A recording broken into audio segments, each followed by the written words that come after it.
Welcome back to Narcissism Freedom, or if you're new here, welcome home.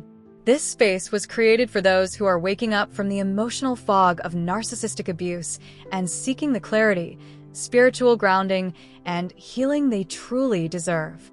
You are not alone, and today's message is meant to shed light on one of the most confusing tactics narcissists use to keep you emotionally bound, what we're calling deceptive loyalty tests.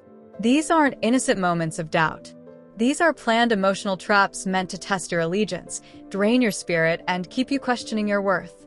If you've ever felt like you were being tested constantly in your relationship, but never knew the rules, you're in the right place. The truth is, narcissists are not interested in loyalty built from love. They want loyalty built from fear. The moment they sense you're waking up to the manipulation, they double down with behaviors that test whether you're still willing to stay, to sacrifice, and to suffer. They don't need proof of your devotion for reassurance. They need it for dominance. The first loyalty test they use is emotional guilt. They play the victim the moment you express your needs or boundaries. If you say no, even gently, they may spiral into dramatic sadness, sudden illnesses, or talk about how everyone leaves them. This isn't vulnerability, it's emotional blackmail. And if you respond with guilt, they learn that guilt is an effective chain to keep you tied to them. The second test is isolation through false intimacy. Narcissists don't always cut you off from others in obvious ways. They do it through flattery and control. You and I are different, they'll say. They don't get us. You start to believe the narcissist is your safe place, when really, they're fencing you in. Soon, you stop calling friends, seeing family, or trusting anyone outside their voice, and that's exactly what they wanted. The third test is what I call manufactured emergencies. Just when you're about to do something for yourself, whether it's meeting a friend, attending church, or simply resting, they suddenly have a crisis. They need you now. If you don't jump into action, they'll accuse you of being selfish or uncaring. Over time, your own needs start to feel like betrayal. The fourth loyalty trap is forced confessions. A narcissist might open up in a calculated way to make you feel safe sharing your secrets. They want you to believe it's mutual vulnerability, but their goal is to gather ammo. Later, in a fight or smear campaign, your private truths are twisted and used against you. The test wasn't about closeness. It was about control through exposure. The fifth test is what I call public loyalty displays.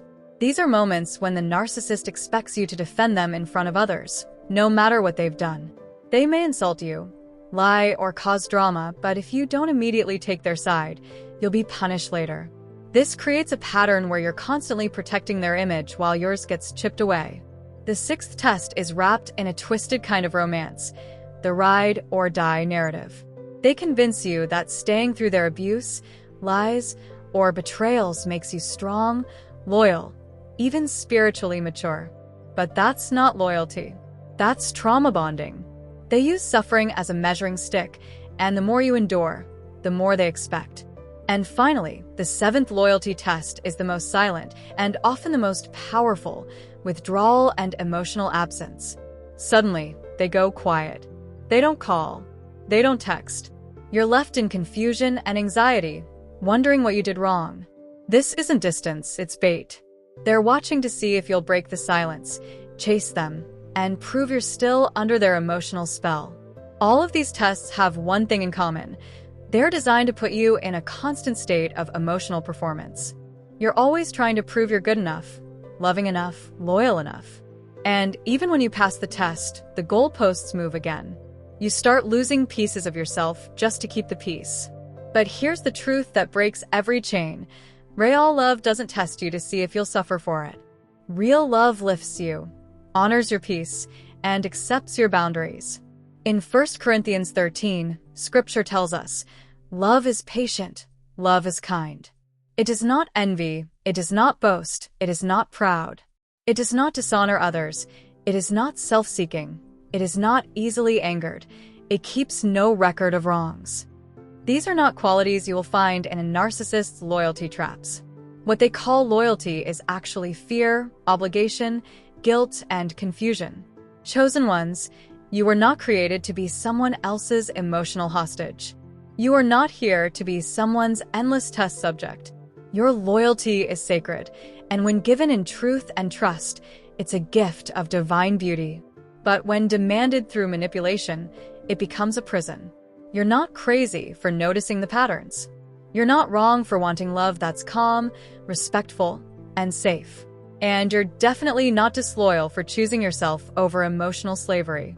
That's not betrayal. That's breakthrough. And it's a sign that you're healing. If this message resonated with you, let it be a reminder that your heart was never the problem.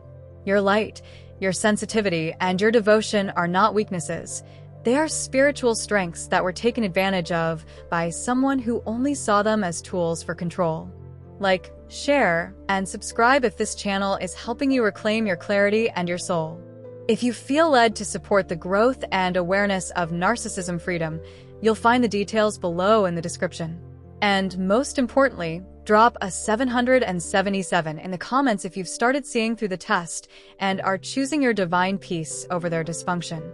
Your healing is a threat to every trap they tried to keep you in. Keep walking in truth. Keep standing in the light. And remember, you never have to pass another test to prove your worth again.